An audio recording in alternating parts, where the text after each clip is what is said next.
Hey guys, welcome to the Goddess and the Bruja. So that would indicate that there are two people here on this podcast. However, our Bruja, our local resident Bruja, has been really busy this week, but there were some things that I still felt I needed to get out. So we just, you know, we flow. That's Goddess energy, flow. Things don't look how we think they're going to look. We flow with it, okay? But the whole point of the goddess and the Bruja is literally to make magic practical for you to understand as divine feminine that you are magic and that magic is every day. It's not just what you're taught on Disney or in these horror movies. Magic is how you connect to the universe, how you take the herbs and the trees that Mother Nature gives you and you apply it to your life. How do you follow the moon and how it's guiding you? So we want you to be able to use magic in your everyday life. How are you using words to manifest? How are you using words? And, when we think manifest, we just think wealth and riches and love.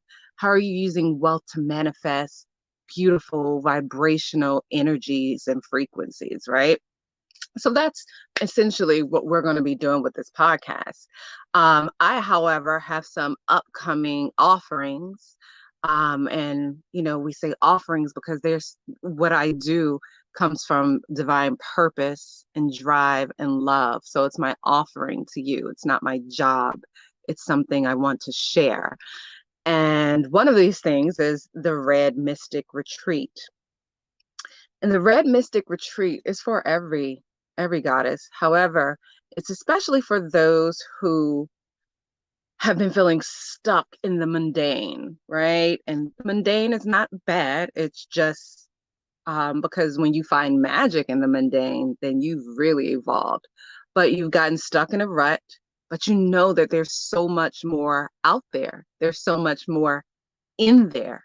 There's so much more to who you are, but you may not have a tribe or you just don't know where to start.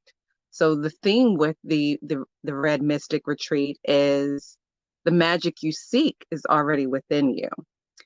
And so today, as I was meditating, just wanted to do a really quick podcast on how to find that magic within you. And it has a lot to do with feminine intuition. Huh, right?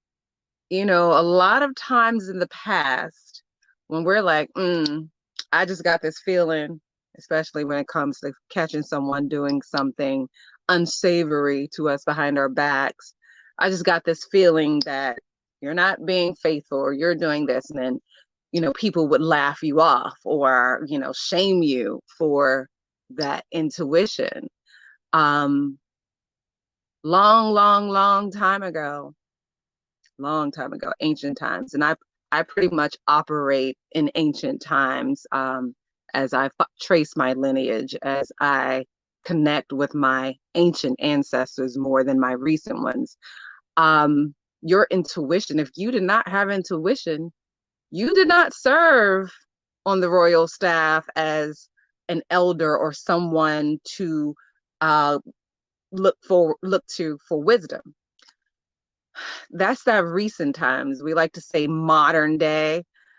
I guess it's modern, but it is not evolved. So to me, evolution and evolving is using the things from ancient times. So your intuition.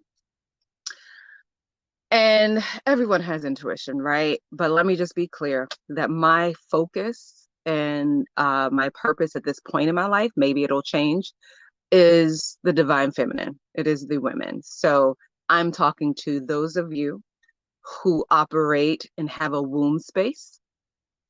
My story is my story. I am not excluding anyone. These messages are for everyone. But right now, the work for me is talking to those of you who connect to your intuition through your womb space.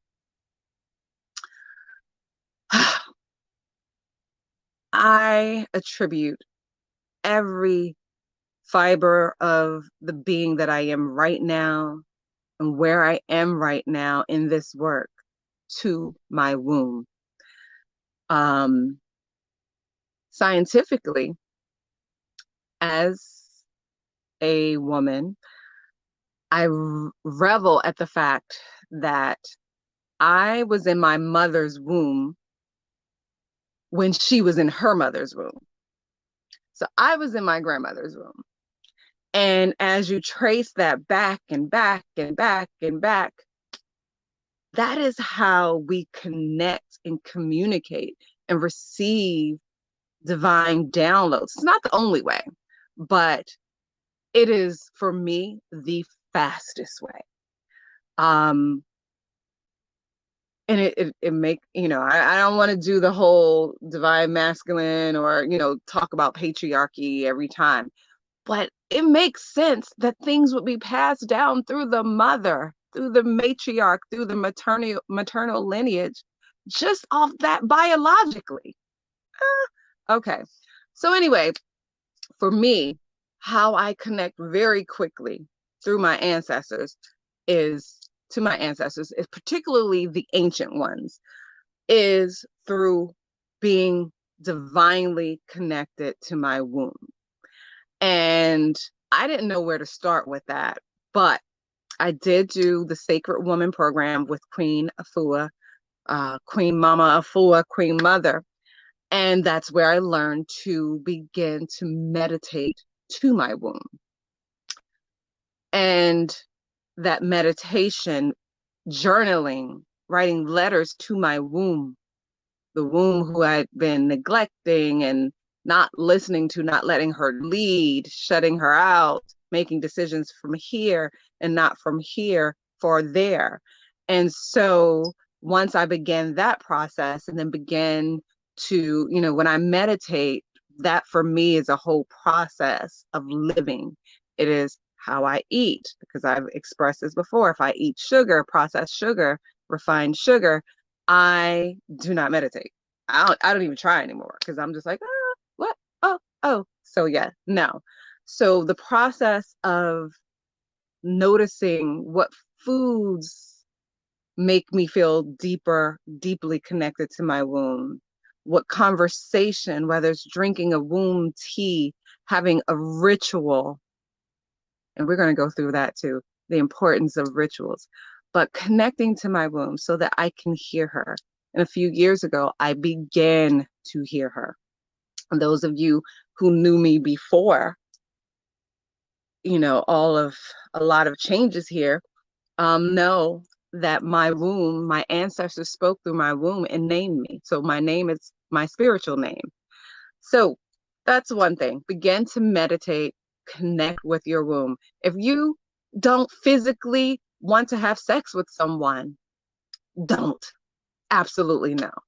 If you're, having sex is painful, stop, reevaluate. All right. If you are eating foods and, we have all kinds of medical issues and dis-ease based on trauma that is in our womb. Black women, why do we have fibroids at a much higher rate than pretty much every other race? We are traumatized generationally from babies being yanked from our womb, babies we never wanted to conceive being yanked from our womb and sold right next to us. So we have a lot of work to do to connect and free her. One of the other things as far as deepening intuition is I do things where exercises with my clients, right? So one of the exercises that, again, the goddess and the Bruja, we're bringing practical magic to you. One of my exercises is learning and discerning the difference between thought and feeling, right? I remember my sister came to me and was telling me about a situation, and, her husband was asking her how she felt about it. And she's a very logical type A, brilliant woman. And, she was like, I think. And I was like, but how do you feel about it? She's like, I don't know. So learning to really just get out of here and feel. So one of the ways we do this is if there's a word that pops up in your orbit and you have no idea why, that is something beyond this 3D that is trying to get your attention. That is something that word you should observe throughout the day, throughout the week. And I pretty much can guarantee you it's going to show up somewhere in your life. So that's really what this podcast is really about. Wanted to let you know that part of what you can expect at the Red Mystic Retreat is tools, resources, exercises to deepen your connection with your womb space in order to amplify your intuition. Um, and that's it for this podcast. I cannot wait till my Bruja is on here with us. And as always, all of this is done with love for love.